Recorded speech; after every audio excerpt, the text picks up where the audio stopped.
Herbert Rosenbluth, Fire Controlman, second class. My father worked as a clothing cutter. He was born in this country. My parents were both born in this country.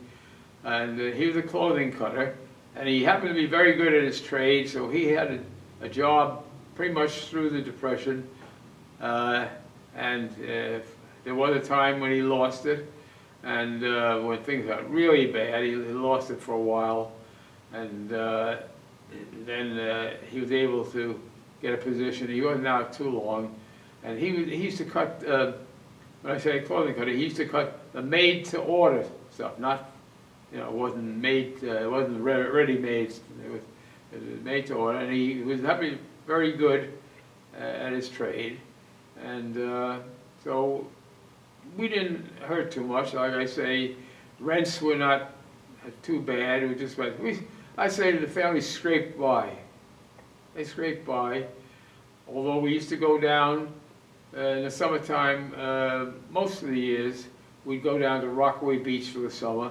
And the way it was in Rockaway Beach, if you know anything about it, they used to have these large homes that were now broken up into, I guess you call a rooming type place. And you'd have a bedroom which you slept in, you cooked in, the whole deal. But you were at the beach, so you had the advantage of being at the beach for the summer.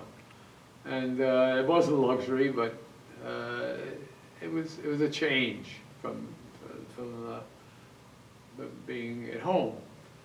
But I remember the WPA very well. I remember them working on the street. I remember that very well. I remember they were putting curbs in. I don't know why. I guess they had to find work for them to do, so they were working on the material. I don't know what they were made of, was it granite or anything, what curbstones were made of. But I remember them chipping away. That would be a day's work for. And sometimes they do some shoveling, something. There were empty lots on the street, so they put up some apartment houses. I remember they put up an apartment house, and they used to have all the materials laid out, so the bricks had to be covered every night. And I remember covering the night watchman picked me. He lived in a little shack.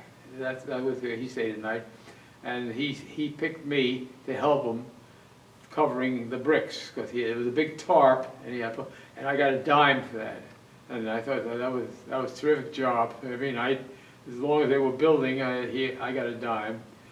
There was a man who lived in a house where I lived, in the apartment house I lived in, and I think he had a disability from the World War I. Anyhow, he used to ask me to go and get him cigarettes. In those days, a kid could go and buy cigarettes. Nobody bothered about it. You could say it was for my father or anything. They didn't ask you, to tell you the truth.